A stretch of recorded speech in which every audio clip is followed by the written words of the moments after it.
Muy buenas tardes, tengan todos ustedes. Es un gusto continuar con este Congreso Internacional de Argumentación Jurídica. Hoy con un jurista de la más alta talla, don Sergio García Ramírez de México, expresidente de la Corte Interamericana de Derechos Humanos. Don Sergio, muchísimas gracias por estar presente hoy con la Academia Mexicana de Derecho Juan Velázquez. Muchas gracias a usted por la invitación, mi querido maestro y doctor Naveja Macías. Es para mí un privilegio acompañarle en este encuentro. Perfecto, pues hoy diremos un poco del currículum del doctor Sergio García Ramírez, muy vasto, buscamos simplificarlo.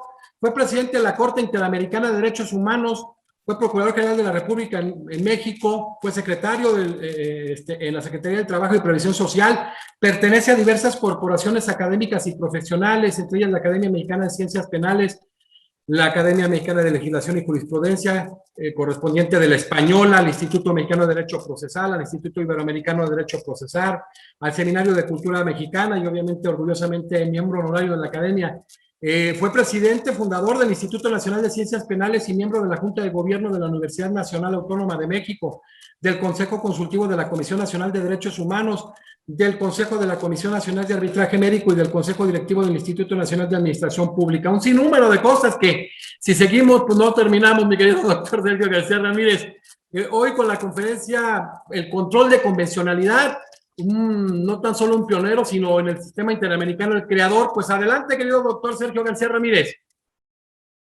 Bueno, le agradezco mucho. Qué bueno que usted lee con una gran rapidez, porque así le dio un buen repaso a mi currículum en un minuto. Qué bueno. A una parte nada más. Bueno, creo que con eso es más que suficiente. Basta y sobra. Le agradezco mucho la invitación que me hizo para participar en este foro con los amigos de la Academia Mexicana de Derecho Juan Velázquez.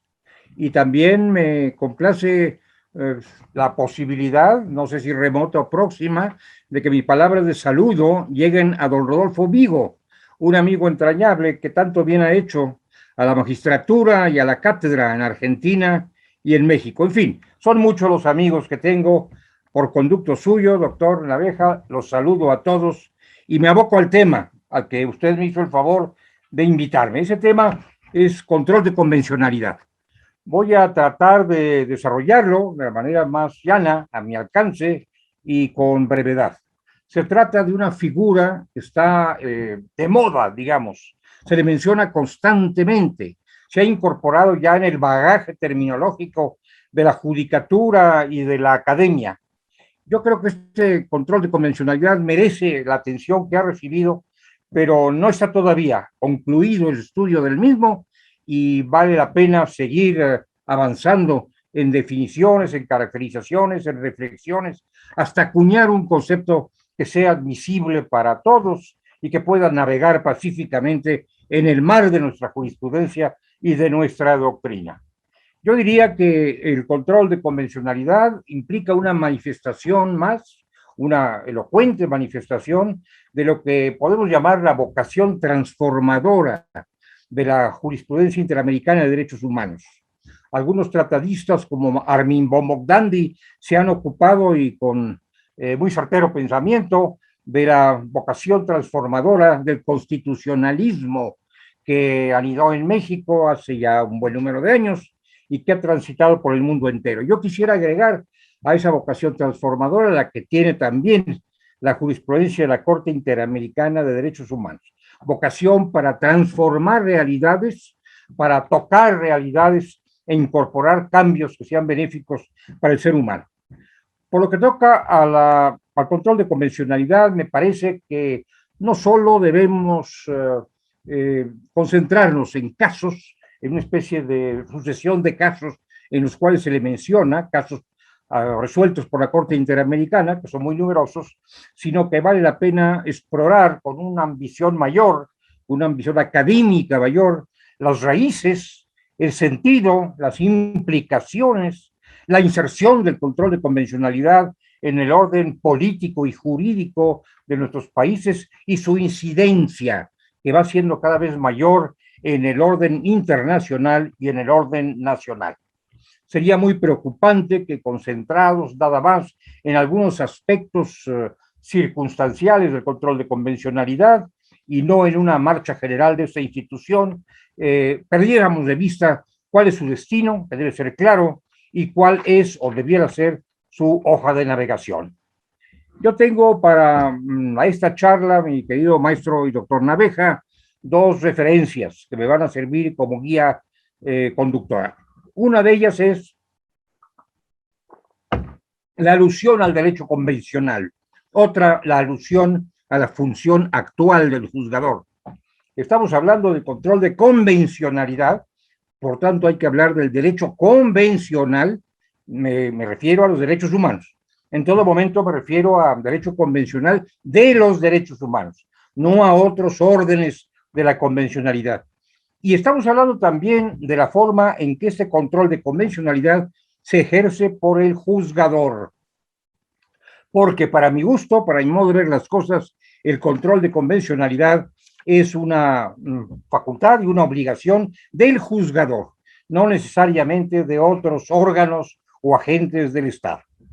Quiero dejar esto muy claro porque hay distintos conceptos que yo respeto, desde luego, acerca de esta figura y acerca de la misión de los órganos del Estado en materia de convencionalidad. Pero el verdadero control, creo yo, que recae en las manos, en la sabiduría, en la técnica, en el quehacer de los tribunales. Hemos tenido, como es perfectamente sabido por quienes me hacen el favor de escucharme, desde luego por el doctor Naveja y por muchos colegas y amigos, hemos tenido un doble proceso de movimiento del tema de los derechos humanos en el orden jurídico nacional e internacional. Ocurrió primero una internacionalización del derecho constitucional que llevó la tutela de los derechos humanos de los textos fundacionales de nuestras constituciones hacia el derecho internacional de los derechos humanos, un orden jurídico emergente. Pero luego se ha producido, y enhorabuena que así haya sido, un movimiento de signo diferente, un tránsito distinto, una constitucionalización del derecho internacional. El derecho internacional de los derechos humanos ha florecido en las últimas décadas y hoy es un árbol muy frondoso cuyos buenos frutos se han trasladado afortunadamente al derecho nacional. De esto son buena prueba muchas constituciones de nuestros países y desde luego la Constitución mexicana, a la que probablemente me volveré a referir porque es mi marco jurídico nacional. Este es uno de los datos más relevantes, este movimiento pendular del orden jurídico es uno de los datos más importantes del derecho actual.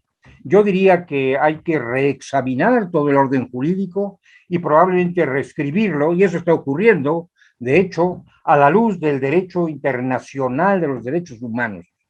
Nos obliga esto a una revisión de lo que estudiamos, de lo que aplicamos, de lo que supusimos para ponernos verdaderamente al día. En América Latina, presumo que quienes me hagan favor de oírme son muchos de ellos compatriotas latinoamericanos, en América Latina hemos tenido un proceso de reforma constitucional verdaderamente importante, verdaderamente trascendente en las últimas décadas. Varios países de América Latina se han dado nuevas constituciones y en algunos casos, sin haber nuevas constituciones, ha habido reformas de gran calado, de gran magnitud, como es el caso de la reforma argentina, señera, de 1994, y como es más recientemente, muy recientemente, el caso de la Constitución mexicana a través de la reforma de 2011. Entonces, tenemos que referirnos, pues, a las convenciones que están ya recogidas explícitamente en los textos constitucionales. Tenemos ya una doble fuente de los derechos humanos, del reconocimiento de los derechos humanos. Sé que para los naturalistas los derechos humanos preceden a las constituciones y preceden al derecho internacional. No entro en este debate, pero hay un reconocimiento cada vez más amplio en los textos constitucionales acerca de los derechos humanos. Bueno, las convenciones sobre derechos humanos deben ser cuidadosamente examinadas y entendidas. En primer lugar, diría yo, no cancelan la soberanía de los estados. Los estados celebran convenciones, tratados, pactos en ejercicio de soberanía, A veces en nuestro medio se agita todavía la bandera del nacionalismo jurídico y se reclama el respeto a la soberanía, entendiendo que los convenios, el derecho convencional merma esta facultad autónoma de los estados. No es así. Los estados ejercen su soberanía, ejercen su autonomía cuando suscriben un tratado internacional y cuando se obligan en los términos de ese tratado en forma libre, en forma autónoma. En segundo término, los tratados internacionales suelen revelar el momento actual del orden jurídico. Como son piezas en constante modificación, en constante crecimiento, en constante cambio, nos ayudan a entender cuál es en distintos ámbitos, en distintas áreas, una de ellas muy relevante, la de los derechos humanos, el momento actual del orden jurídico. Superando conceptos que tuvieron su expresión y su vigencia hace ya muchos años y poniéndonos al día. A esto me refiero cuando digo hagamos un ayornamiento del derecho interno a la luz de los tratados internacionales de derechos humanos. Luego agregaré que se insertan y se explican estos tratados en el gran conjunto del sistema jurídico internacional. Son piezas de ese conjunto y es por ello que nuestra Corte Interamericana de Derechos Humanos, cuando pretende emitir una sentencia o la emite y maneja ciertos conceptos, trata de iluminarlos con las nociones prevalecientes en el sistema jurídico internacional, porque entiende que son piezas de ese conjunto las convenciones sobre derechos humanos. También se dice que estos tratados de derechos humanos son especiales. Esta es una expresión que proviene de la jurisprudencia internacional, de la jurisprudencia europea, desde luego, y de la jurisprudencia interamericana. Y son especiales porque, a diferencia de los otros tratados que tienen dos sujetos, estados frente a estados, vis a vis, unos frente a otros, estos tratados de derechos humanos tienen tres sujetos, uno de ellos central, crucial, que es el ser humano. Los tratados de otras especialidades no plantean en el centro de la escena, en el centro de las atenciones, al ser humano. Los de derechos humanos tienen como gran actor, como gran protagonista de su dedicación, de su atención al ser humano. De ahí su carácter de especiales. Son también, se ha dicho, y esta es otra expresión acuñada por la jurisprudencia, son también cuerpos vivos que deben ser releídos, reentendidos al paso del tiempo, según varían las circunstancias. Los tratados a los que me estoy refiriendo fueron suscritos el Convenio Europeo en 1950, la Convención Americana en 1969, el tiempo ha pasado y no se han modificado las palabras estampadas en los documentos en que constan esos tratados, pero se ha cambiado la circunstancia, ha cambiado el mundo y por lo tanto lo que se dijo entonces, que es perfectamente válido, debe ser leído con los ojos de este tiempo, con una mirada contemporánea, con unos anteojos de este año, no con los anteojos de 1950 o de 1969 solamente. Esto no es violentar los tratados, esto es tratar de que se hallen al día y de sigan sirviendo a la vida de hoy como sirvieron a la vida de ayer. Además, son vinculantes, no son, decimos en México popularmente, llamadas a misa, que va el que quiere y el que no quiere no asiste. Son vinculantes, tienen poder, fuerza de obligar a los estados que se han comprometido con ellos. Me estoy refiriendo a tratados, a convenciones, a pactos. Hay otros instrumentos internacionales, no sé, recomendaciones, por ejemplo, actas de congresos, manifestaciones de relatorías, que forman parte del derecho suave, del soft law, y que no necesariamente son vinculantes, aunque paulatinamente van ingresando en el marco del derecho vinculante. Pero los tratados vinculan a los estados y por lo tanto establecen deberes que estos deben cumplir y en favor de los individuos derechos que estos pueden ejercer, que estos pueden reclamar. Otro rasgo en este recuento de datos que que nos permiten caracterizar el perfil de los tratados de derechos humanos. Otro dato es que estos se amparan en el llamado principio pro homine. Bueno, se dijo pro homine, ahora con lenguaje de género se habla de pro persona, para no mortificar a nadie y no hacer sentir a la mitad del mundo que está excluida de esos tratados cuando está desde luego incluida como la mejor porción del universo. Bueno, es pro persona.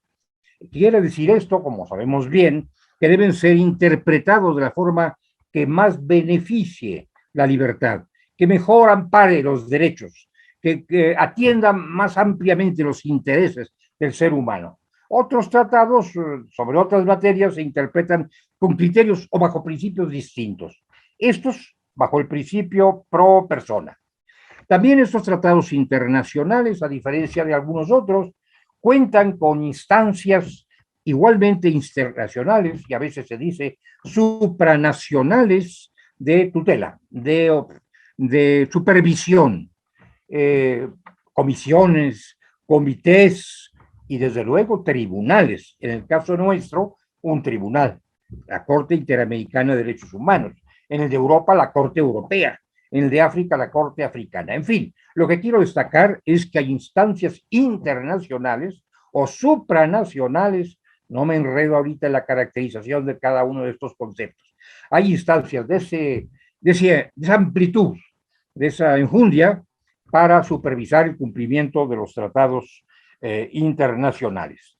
Que estos no queden como repique de campanas, sino que efectivamente se les dé cumplimiento. Nótese además que todos los grandes instrumentos declarativos y normativos sobre derechos humanos consideran la existencia de un comité o de una comisión, de un ente supervisor. El Gran Pacto Internacional de Derechos Civiles y Políticos de Naciones Unidas tiene en su haber un comité de derechos humanos, un magnífico comité de derechos humanos que ha venido informando nuestra idea de los derechos humanos a lo largo de muchos años. El Pacto Internacional de Derechos Económicos, Sociales y Culturales cuenta también con un comité de esta especialidad y otros tratados de esa magnitud, de esa majestad, tienen sus propios instrumentos. Nuestra Convención Americana, por supuesto, pues estatuye la existencia y le da potencia, le da fuerza, le da vigor de la Comisión Interamericana de los Derechos Humanos y de la Corte Interamericana.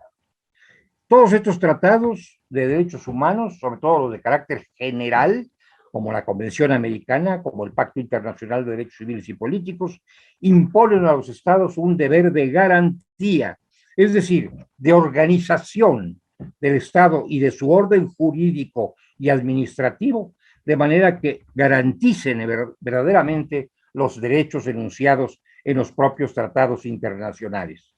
Además, están tutelados esos tratados con una garantía colectiva que supone el consenso, la participación, el concierto de todos los estados comprometidos en su calidad de garantes colectivamente, además de serlo individualmente, de la observancia y el cumplimiento de los derechos fundamentales. En nuestra América, en Europa, el término de garantía colectiva es bien sabido. Se encuentra explícitamente en el Convenio Europeo de 1950.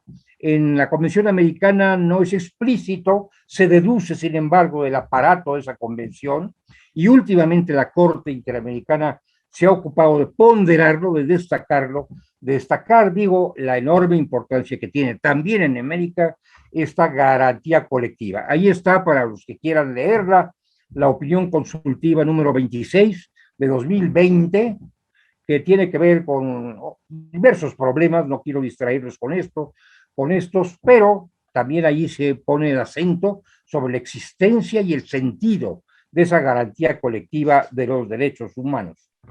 También los tratados de derechos humanos a los que me estoy refiriendo en una muy rápida visión de sus rasgos característicos cuentan, por supuesto, con órganos de protección interna, introducidos en el orden jurídico nacional. Hay órganos llamados a custodiar su vigencia y su eficacia. En México, por ejemplo, la justicia en materia de amparo, y en otros lugares la justicia de garantías o la justicia de los derechos humanos, con distintas denominaciones, y desde luego también con un carácter diferente, no jurisdiccional, la institución del ombudsman, que menciono específicamente por su reciente, creciente, notable importancia que se ha aclimatado en nuestros países y desde luego en el mío bajo el rubro de comisiones de derechos humanos. Son distintas maneras de proteger interiormente los derechos humanos con su buena ración de eficacia cada una de ellas, la jurisdiccional una, la no jurisdiccional la otra, el ombudsman. Y finalmente diría yo que los tratados internacionales, que son instrumentos normativos, se integran con dos componentes. Por una parte, el texto escrito del tratado, la letra del estatuto, y por otra parte, la interpretación que la jurisprudencia, los órganos facultados para establecerla, y aquí entramos ya al control de convencionalidad, los órganos facultados para establecerla hacen de esa letra de la ley. Bueno, del mismo modo, una constitución debe ser o puede ser interpretada por un tribunal constitucional, y el lector de la Constitución entenderá que lo que está leyendo debe verse también bajo el amparo y a la luz de la interpretación del Tribunal Constitucional. Lo mismo digo de Tratado de Derechos Humanos, debe atenderse según la literalidad de sus preceptos, estatuidos en un instrumento, pero también bajo la apreciación, bajo la interpretación que de ellos ha hecho el órgano supremo de interpretación, que en el caso de América es la Corte Interamericana sobre Derechos Humanos.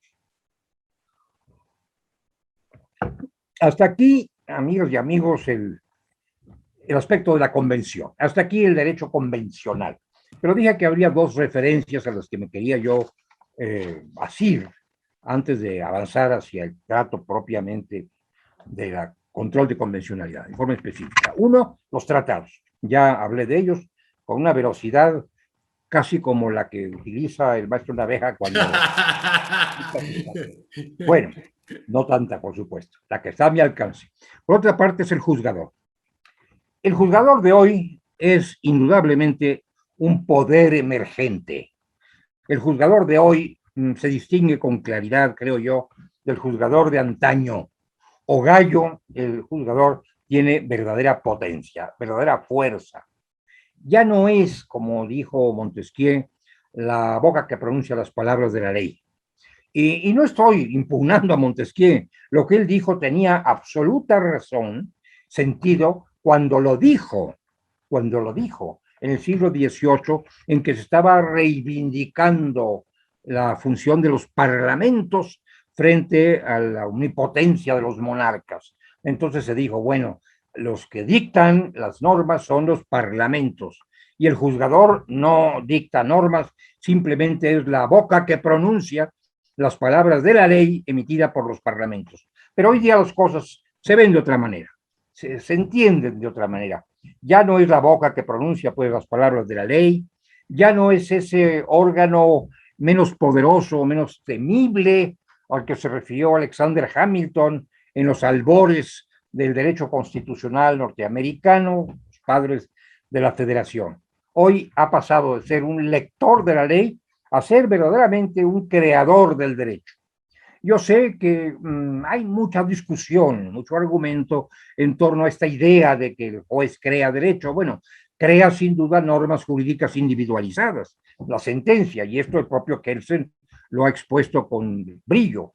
Pero no solamente crea normas jurídicas individualizadas para los sujetos que contienden, sino también participa en la creación del derecho objetivo cuando, como lo hace una corte constitucional o una corte internacional, interpreta el sentido de una norma que obliga a todos. No solamente es una norma inter partes, sino que es una norma erga omnes. Y en este sentido, y solo en este, es que debemos recoger la idea de que el juzgador es un creador de derecho. Un creador de derecho, un formador del derecho objetivo que actúa inmerso en una gran política, no en una politiquería partidista, facciosa, sino en la gran política internacional de los derechos humanos, promotora de los derechos y también en la gran política nacional de los derechos humanos y de la democracia. Yo creo que para un juez, un verdadero juez responsable que enfrenta un problema severo, un litigio importante y que debe emitir una sentencia que sabe que tendrá un gran alcance más allá de los contendientes hacia la nación entera o hacia la región completa o hacia el mundo entero, si se trata del juez de la Corte Internacional de Justicia, no podría ese juez aplicar ciertas expresiones de antaño. Por ejemplo, la de Fernando I de Hungría, la leo para no equivocarme, es un latín: fiat justitia pereat mundus, hágase la justicia y perezca el mundo. Yo creo que un juzgador responsable no puede pensar en esos términos. Hago mi justicia y que el mundo pues la padezca. Cuidado con estas expresiones egoístas, irresponsables de un juzgador, y tampoco puede decir después de mí el diluvio, como se dice que dijo Luis XV o Madame Pompadour, según otros historiadores. Bueno, después de mí el diluvio, no. Después de esta sentencia, el diluvio, que venga uno la arrasadora porque yo ya he hecho lo que yo he creído conveniente.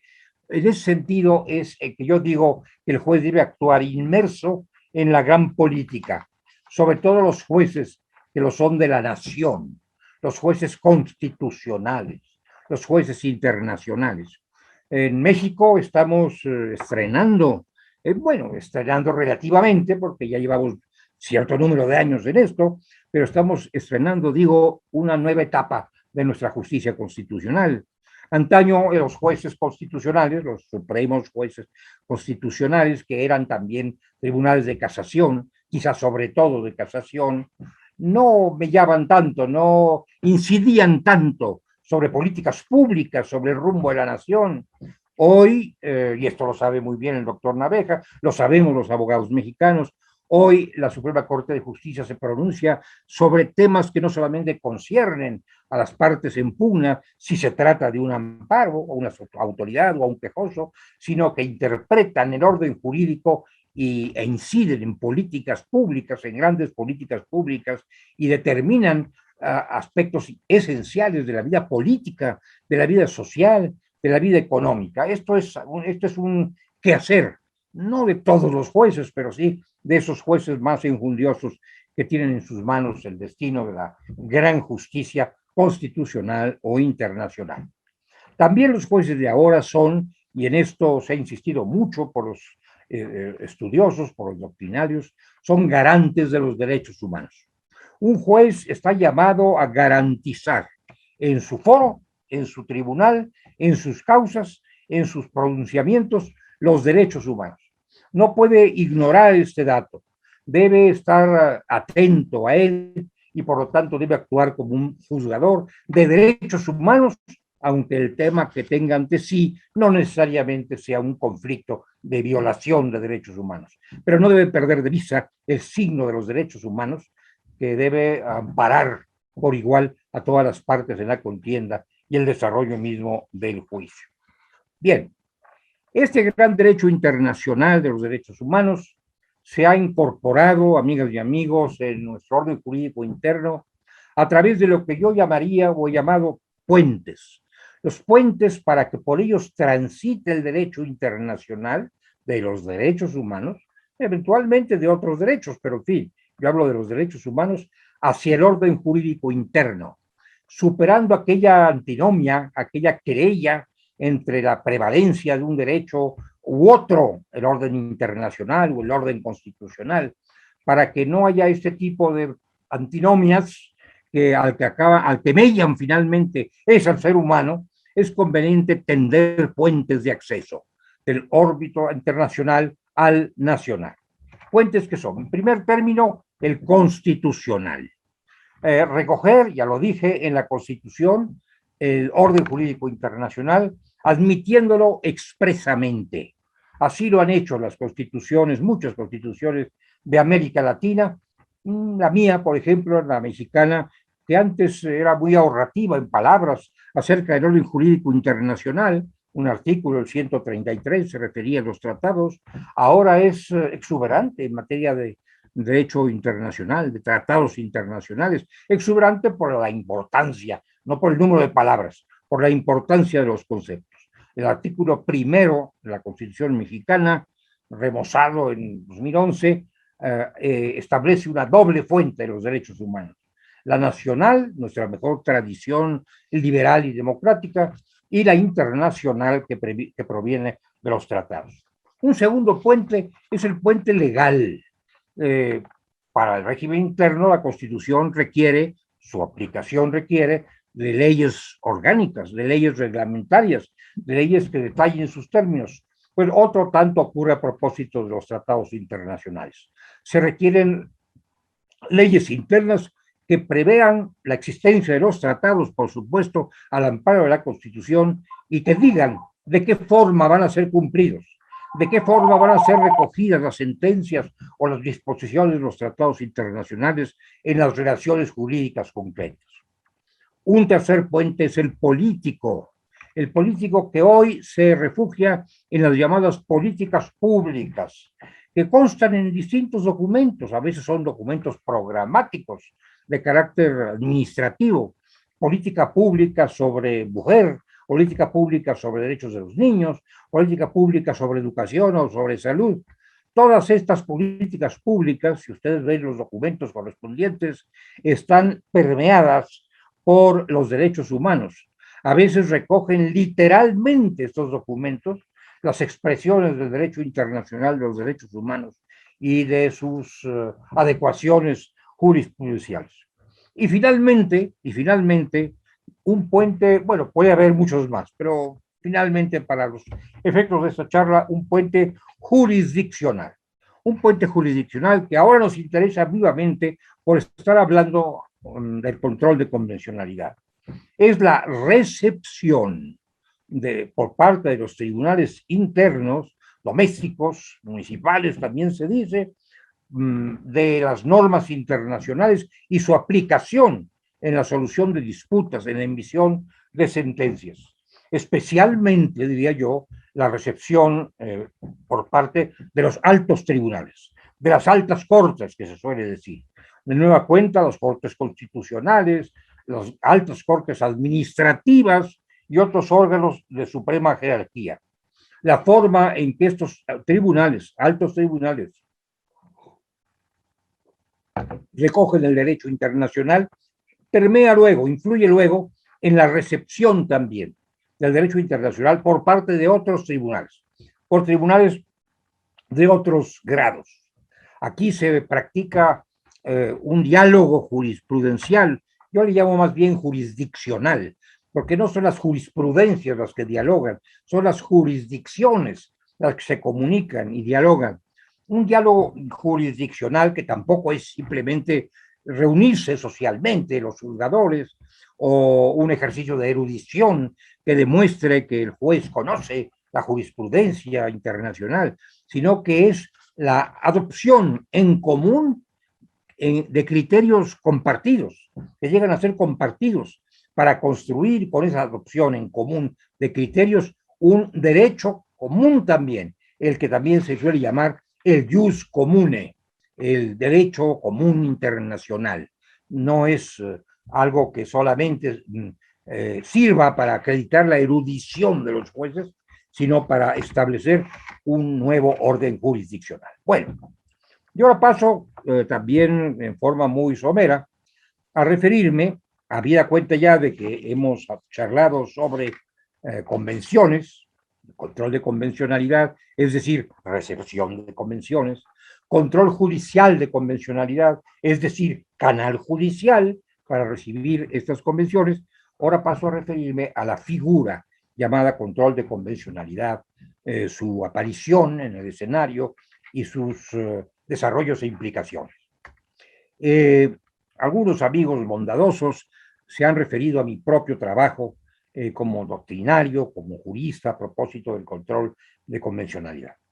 Yo quisiera decirles a quienes me hacen el honor de escucharme, y luego con absoluta modestia, que la primera vez que yo aludí a este tema, no lo hice con la palabra, con las palabras con las que ahora le aludo, control de convencionalidad.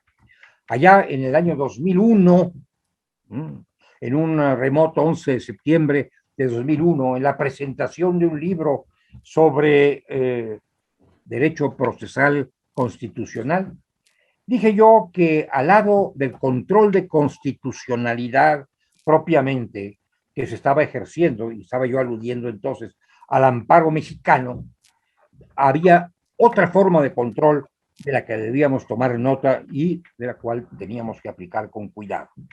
Y dije entonces, y tengo aquí una tarjetita donde lo recojo, que al control de constitucionalidad ha venido a añadirse lo que pudiéramos denominar, siempre en aras de los derechos humanos, control de internacionalidad. Fue así que yo me referí a esta figura. Control de internacionalidad en la medida en que se trata de valorar actos nacionales a la luz de actos internacionales. Aquellos, los nacionales, de voluntad doméstica, estos, los internacionales, de voluntad regional e inclusive ecuménica. Así me referí yo a este control hablando de internacionalidad. Creí también que formaba parte de lo que yo con mayor amplitud podría llamar un control de juridicidad, un control genérico de juridicidad derivado de las ideas compartidas acerca del ser humano, de la dignidad humana, de la protección, la tutela de esa dignidad, de la forma de hacerlo a través del orden jurídico y de la tutela jurisdiccional de este orden jurídico. Fue así, en fin, que empujé la idea de un control de internacionalidad y realmente no volví a hablar de internacionalidad, sino en lo sucesivo de control de convencionalidad. Bueno, a ver, voy a ver algunas notas para no repetir. Bueno, una caracterización del control de convencionalidad. La Corte Interamericana ha caracterizado, bueno, se ha referido desde luego en múltiples ocasiones, constantemente, y se sigue refiriendo al control de convencionalidad. Ya es un concepto constante en la también constante jurisprudencia de la Corte Interamericana. En un caso notable, importante, el caso Hellman, la Corte dijo que el control es, y lo leo, institución que se utiliza para aplicar el derecho internacional. En este caso, el derecho internacional de los derechos humanos y específicamente la Convención Interamericana y sus fuentes, incluyendo la jurisprudencia de este tribunal, dijo la Corte Interamericana. Yo recojo estos conceptos y los refraseo para una caracterización distinta, quizá más puntual, me pareció, de lo que es el control de convencional. Y digo que es un procedimiento de verificación de la congruencia entre los órdenes jurídicos nacional e internacional, con efectos vinculantes, no para fines especulativos o académicos, con efectos vinculantes, ejercido tanto en el plano internacional, por parte de la Corte Interamericana, en su caso, como en el orden nacional, por parte de los tribunales internos. En el control de convencionalidad, planteado de esta manera, se abarca el juicio que hace un tribunal acerca de la materia sujeta a su competencia y se abarca también, por supuesto, la decisión que finalmente emita en torno a esta materia. ¿Qué es lo que asegura este control de convencionalidad? Primero, perdonen ustedes, yo lanzo mis propias ideas, como las considero, pero puede haber, desde luego, pareceres mucho más completos y pertinentes que el mío, y yo los reconozco y los respeto. Pero primero, lo que pretende asegurar el control de convencionalidad es la mejor protección a los derechos y libertades de la persona, puesto que su criterio rector es necesariamente pro persona. A través del control de convencionalidad se quiere asegurar con mayor amplitud que solo a través del control de constitucionalidad o de legalidad, digamos, esa protección a los derechos y libertades bajo el régimen del principio pro persona, que no se detiene ante las normas internas que pudieran significar escollos o piedras en el camino de la protección. La Convención de Viena sobre el Derecho de los Tratados dice con toda claridad que un tratado no puede invocar para incumplir sus deberes internacionales obstáculos de orden interno. Bueno, no puede hacerlo y por lo tanto el control de convencionalidad va más allá, remonta, rebasa, esquiva, elude los obstáculos de carácter interno. Segundo, el control de convencionalidad en el plano interamericano, que es el que nos interesa ahora, pretende asegurar la integridad y la operación del sistema internacional de protección y específicamente del interamericano. Como el control de convencionalidad se hace a la luz, bajo el imperio de la Convención Americana, lo que pretende asegurar es que ese sistema, el interamericano, depositado en la Convención Interamericana, mantenga su eficacia, mantenga su vigencia y sea un sistema de protección plena en todo el ámbito regional sobre el que se ejerce su majestad.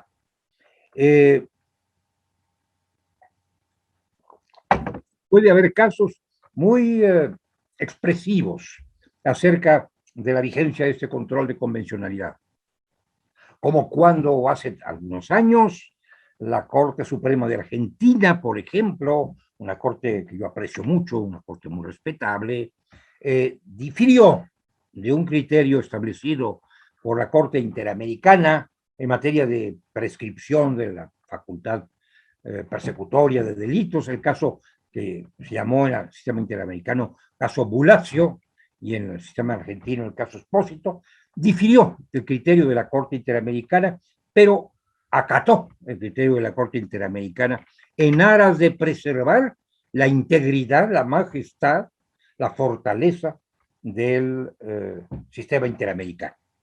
Debo decir que años más tarde, en relación con ese mismo punto, la Corte Interamericana modificó su opinión.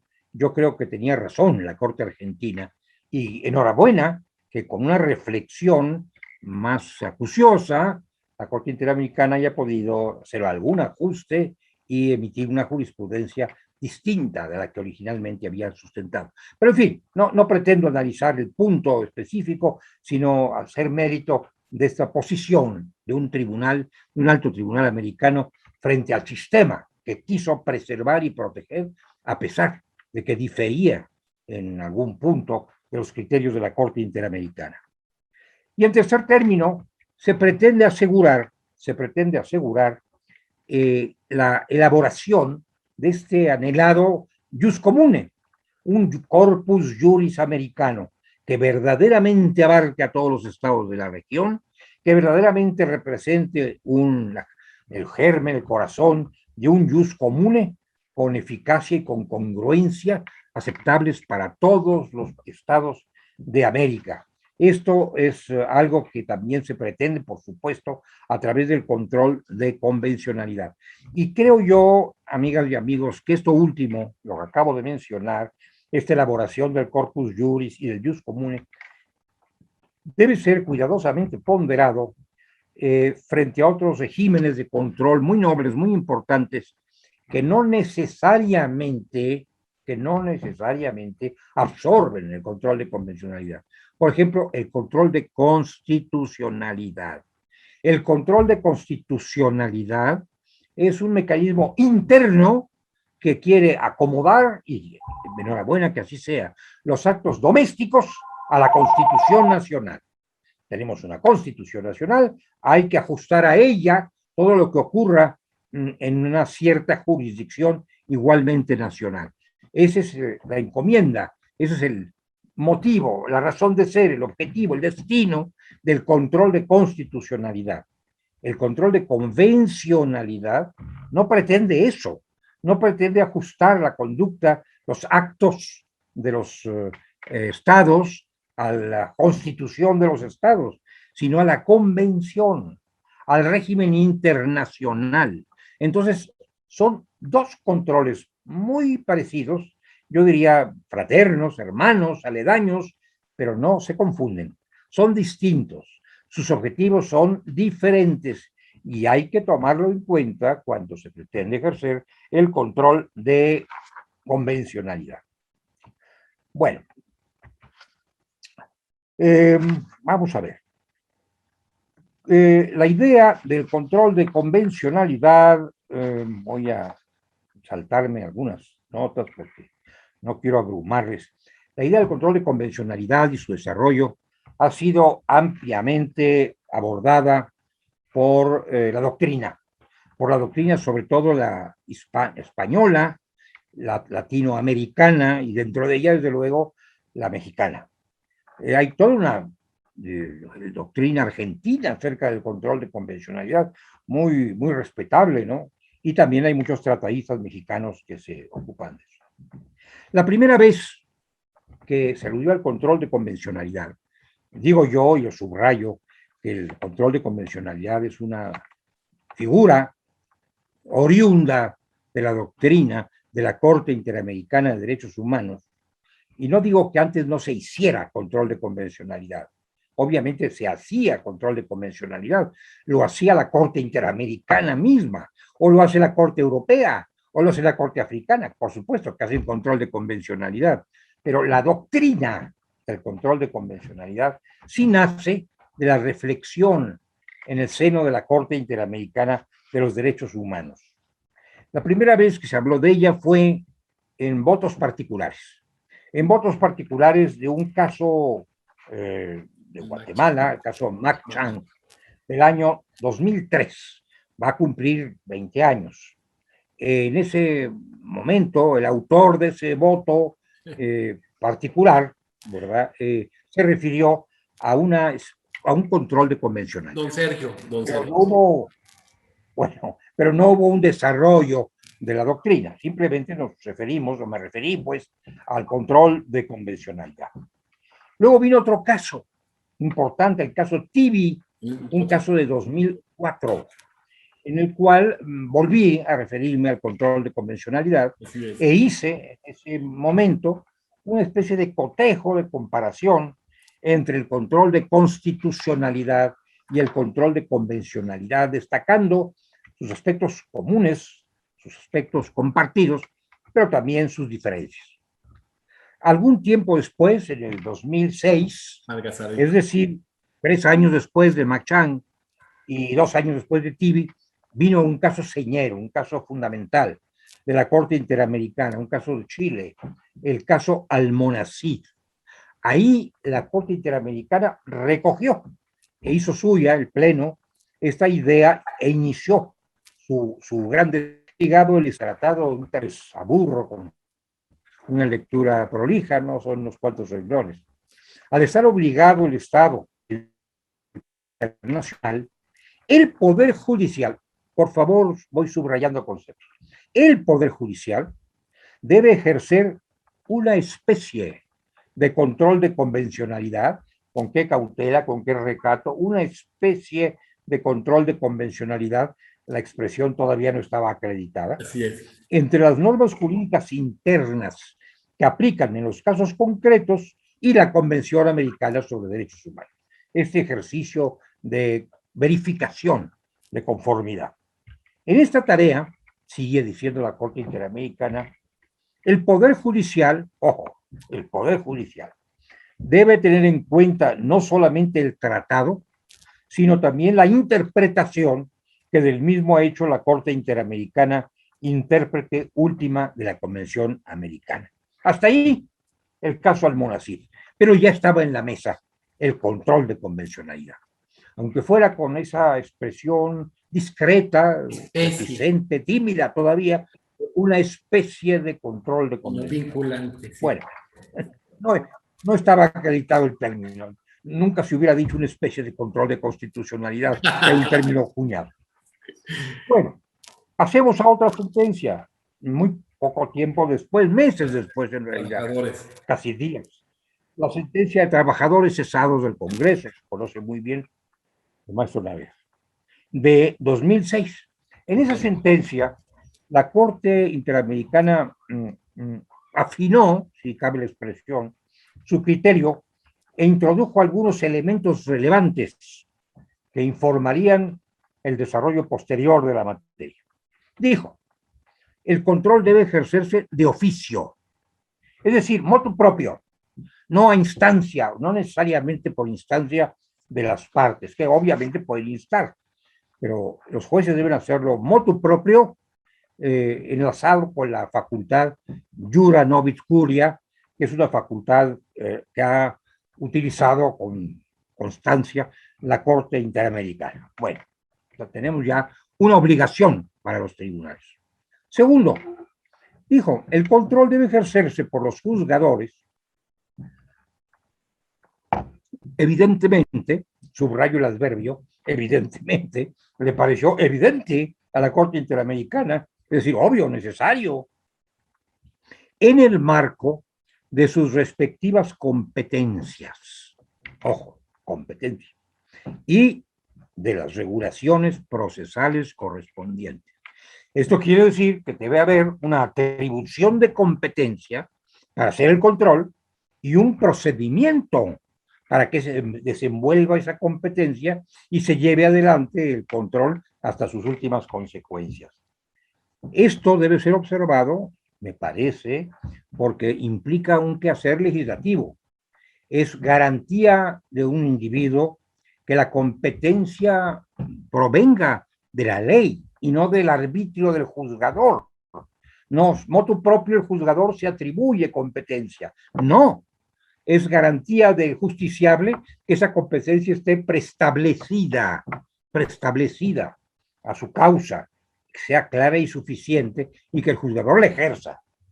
Y también el procedimiento tampoco lo inventa el juzgador, a su ocurrencia tiene que estar, al menos en sus aspectos fundamentales, establecido por una norma genérica, que suele ser la ley, puede ser un reglamento, en el caso de la Corte Interamericana, pero no es el arbitrio del juzgador creando la competencia y el procedimiento del cual se va a valer. Entonces, esto fue algo que destacó en esta. No puede quedar limitada exclusivamente por las manifestaciones o actos de los accionantes en cada caso concreto, hasta ahí vamos, siempre sin considerar otro tipo de admisibilidad y procedencia de ese tipo de acciones. Esto implica que la Corte está consciente de que puede haber, y suele haber, presupuestos formales y materiales de admisibilidad y procedencia que pueden en un momento dado oponerse al ejercicio del control. Son requisitos de carácter procesal, como los hay en cualquier orden jurisdiccional, que impiden que un procedimiento se lleve adelante, porque no se han satisfecho ciertos presupuestos formales o ciertos presupuestos materiales de admisibilidad y procedencia.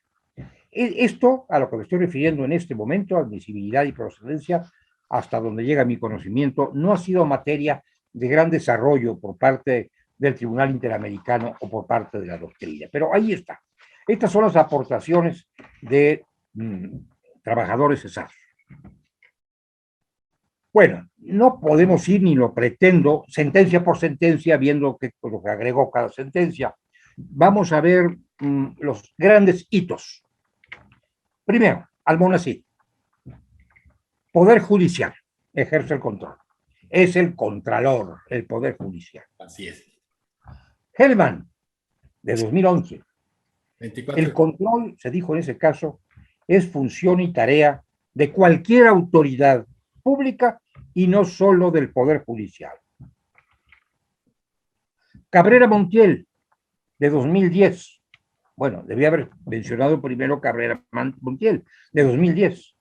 Los jueces que ejercerán el control, los jueces y los órganos vinculados a la administración de justicia en todos los niveles. Aquí ya se empieza a modificar la orientación inicial muy judicial del control de convencionalidad. Luego viene Masacre de Santo Domingo y con estas otras sentencias, todas las autoridades y órganos de un Estado parte en la convención tienen la obligación de ejercer un control de convencionalidad. Mendoza, que subraya la obligación que se tiene de ejercer ese control por parte del Ministerio Público. Bueno, aquí yo tengo materia para mis propias cavilaciones, con gran respeto para los puntos de vista sustentados por la muy, para mí, respetada y admirada Corte y por muchos miembros de la doctrina, la mayoría de la doctrina sigue esta corriente a la que me acabo de referir. Yo tengo algunas dudas que quiero confesar llanamente. Cuando se dijo, por ejemplo, que el control debían hacerlo los tribunales, los juzgadores y los órganos vinculados a la administración de justicia, ¿quiénes son los órganos vinculados a la administración de justicia? Los secretarios judiciales, por ejemplo, los actuarios, también los intendentes judiciales, también la policía judicial, también el Ministerio Público, todos ellos son órganos vinculados, así grosso modo, genéricamente, a la administración de justicia. Mi gran maestro Alcalá Zamora dividió estos órganos en órganos vinculados a la función jurisdiccional y a la administración jurisdiccional. Bueno, todos están vinculados a la administración de justicia. Unos con mayor grandeza, con mayor color, otros con menor. Pero cuidado, vamos a poner en manos de todos esos órganos, un conjunto heterogéneo, el ejercicio del control de convencionalidad. Sin embargo, esta definición se superó bien pronto cuando se amplió, mejor dicho, se amplió bien pronto cuando se dijo cualquier autoridad pública y no solo el Poder Judicial, o bien todas las autoridades y órganos de un Estado. Cuidado. Yo invitaría a que reflexionemos y veamos todos los órganos, todos los agentes, todas las autoridades de un Estado. Aquí en la cercanía de mi domicilio, supongo yo que vela por mi seguridad y por la seguridad de mis vecinos un gendarme, un policía, un hombre de bien, creo yo, armado de un garrote y con un kepis, que está cuidando del paz del vecindario, es un agente del Estado. No muy lejos de aquí hay un sanatorio público, un centro de salud, a cargo de un médico funcionario del Estado que se ocupa de brindar salud a los ciudadanos, aplicación de vacunas, ciertas curaciones menores, etcétera. Tampoco muy lejos de acá está la oficina de correos. El correo es un servicio público, es una función del Estado. Y hay un jefe de la oficina de correos. Y ese jefe de la oficina de correos es también un agente del Estado. Desempeña una función conferida por el Estado. Entonces yo me digo, el gendarme de la esquina, como decimos en México, el gendarme de la esquina, el director del centro de salud, el director de la oficina de correos. Entonces, digo yo, van a ejercer todos ellos control de convencionalidad, pero más todavía, el presidente de la República, el Congreso de la Unión. Bueno, está bien que se sometan a los tratados internacionales, pero ¿cómo pueden controlar la convencionalidad de los actos de autoridad? ¿Cómo podría hacerlo ese supremo magistrado, ese supremo mandatario, el presidente de la República, de cuya dignidad y majestad no tengo ninguna duda? ¿Cómo podría hacer control de convencionalidad?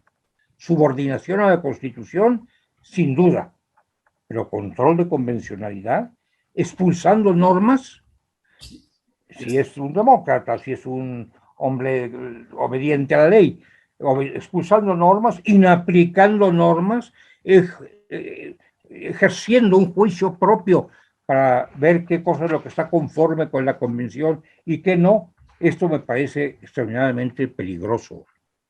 Por eso es que yo sugiero, predico una reflexión mayor que la que hemos tenido a propósito del control de convencionalidad, para llegar a definiciones compartidas, para ponernos de acuerdo, primero, en qué cosa es el control de convencionalidad. Ya dije cuál es mi idea, cuál es su objetivo: construir un derecho común de los derechos humanos, asegurar la eficacia del sistema interamericano, brindar la más amplia protección a los derechos y libertades del individuo. Pongámonos de acuerdo sobre esto. Segundo, ¿Quién debe ejercerla? ¿Quién tiene por la naturaleza de su función pública la facultad necesaria de ejercer el control? A mi juicio, ese alguien es el juez. El juez es el controlador por antonomasia. Otras autoridades son emisoras de normas, son aplicadoras de normas, pero no controladoras de la conducta de los gobernados. Esta es una misión esencialmente judicial y además, amigas y amigos, conviene que lo siga siendo, porque si no íbamos a poner en manos de todos los funcionarios públicos el control de convencionalidad.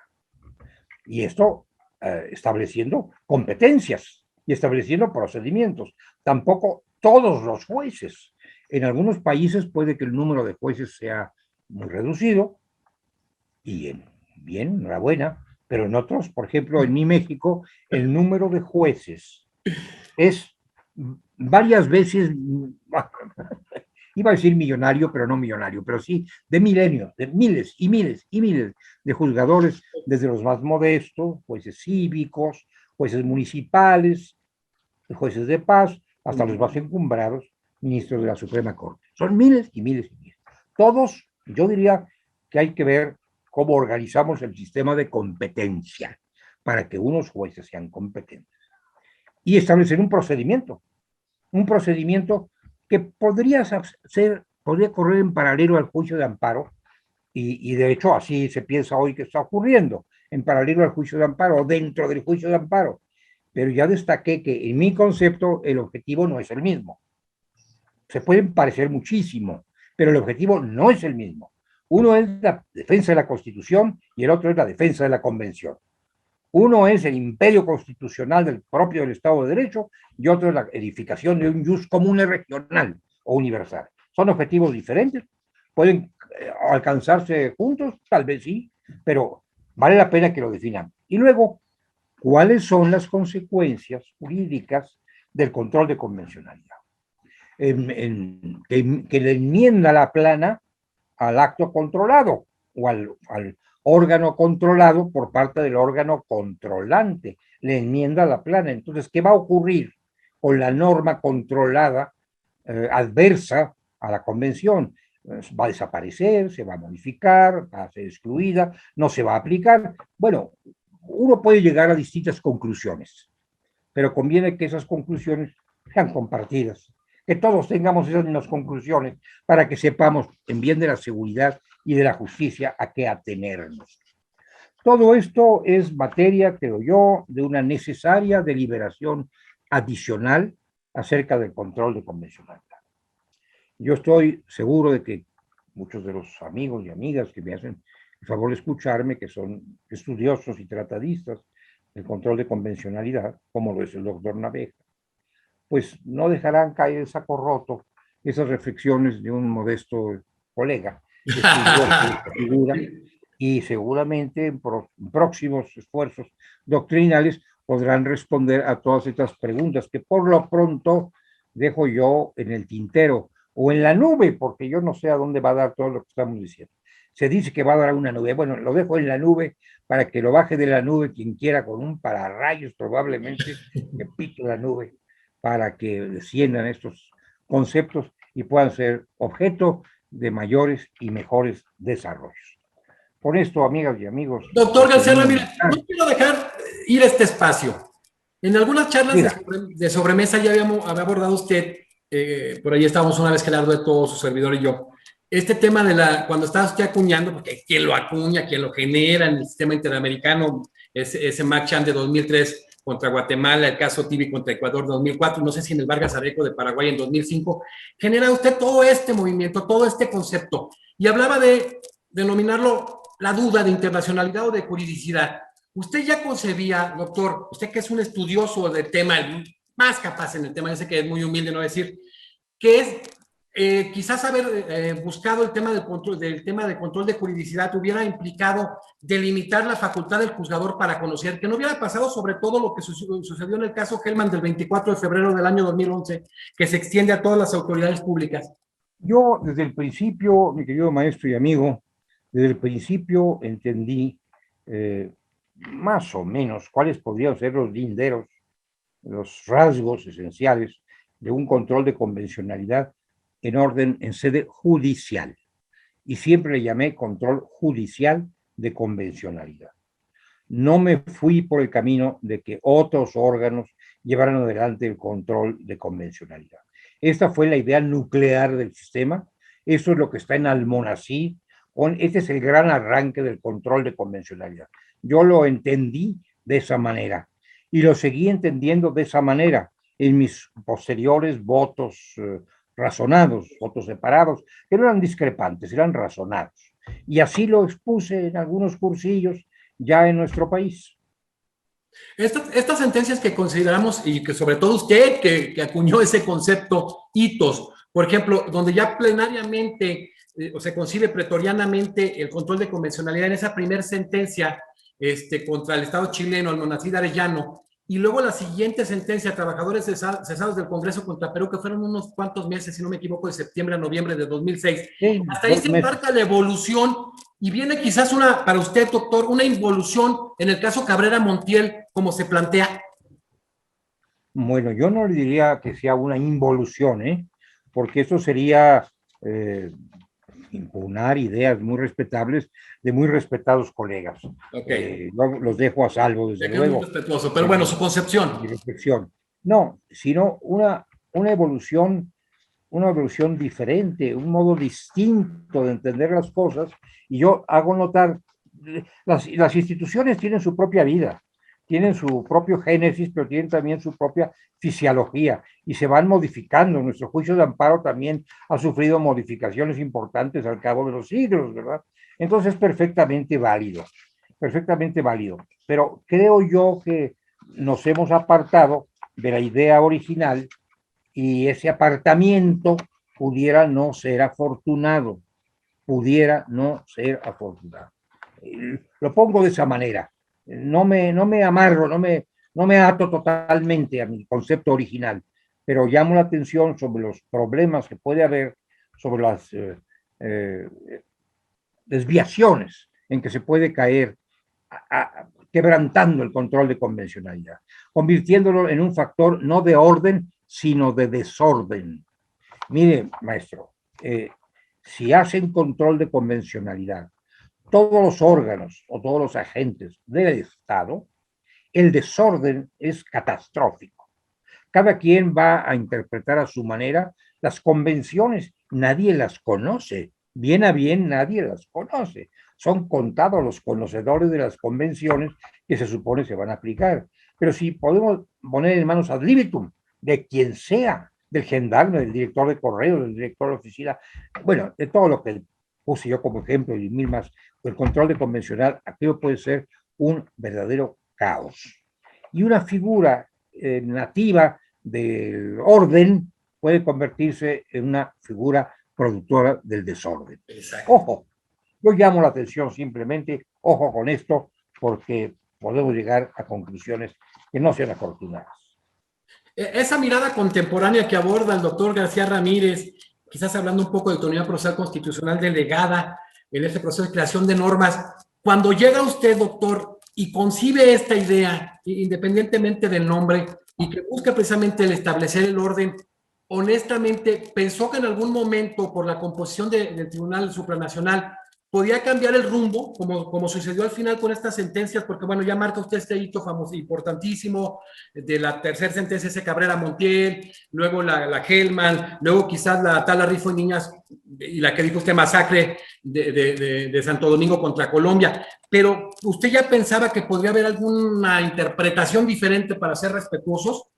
No, yo seguía pensando en que esto estaba en manos de los juzgadores, en que no habría una interpretación diferente. Luego vino y tuve que pensar que esto estaba ocurriendo, es obvio, ¿no? Pero nunca pensé en eso, en algo distinto. Y yo pensé inclusive que de ahí provendría la futura grandeza de la jurisdicción, de la judicatura de América Latina, de su posibilidad de interpretar a través del control de convencionalidad los tratados internacionales. Pero siempre pensé en el juzgador, nunca pensé en otros funcionarios, ni pienso que sea razonable incorporar en esto a otros funcionarios. Doctor, ya quisiera concluir la última, sé que me da mucho tiempo y tiene usted muchas cosas que hacer.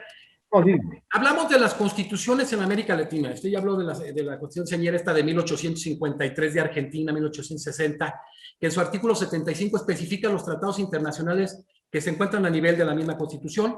Y en el caso de las del 79, previa del 93 de Perú, que era de un alto nivel constitucional, que establece que los tratados internacionales de derechos humanos están en el bloque. ¿Qué considera que sería más pertinente? ¿Establecer específicamente cuáles tratados son los que forman parte de este bloque o establecerlo de manera general? No, mire usted, maestro, doctor y amigo, yo creo que es mejor, mire, fue innovadora la Constitución argentina Sí. cuando estableció puntualmente estos tratados, pero luego dijo que también podían incluirse otros con una aprobación, por una mayoría calificada por parte del Congreso.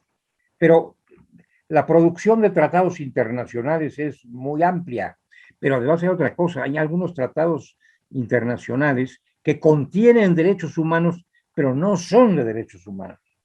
Entonces, creo yo que vale la pena más bien hablar de tratados o de derechos humanos incluidos en tratados internacionales, que es lo que nos interesa proteger. Derechos humanos incluidos en tratados internacionales, porque hay muchísimos tratados que no son de derechos humanos, pero que contienen derechos humanos. Bueno. Excelente, cerramos. Yo nada más quisiera hacer, como dice en el comercial, doctor, esta obra hermosa que ya tenemos en nuestras manos, donde tuve el gusto de compartir pluma con usted, Autonomía Universitaria y Constitución Iberoamérica de Perú, de Gridley, que coordinan Gerardo Eto, un gran amigo de nosotros, y José Palomino. Yo le vuelvo a agradecer a usted mi inclusión en esa obra. No, allá no, ya que gusto que lo hayan invitado a escribir, y bueno, esta es una obra preciosa que tuvimos el gusto de...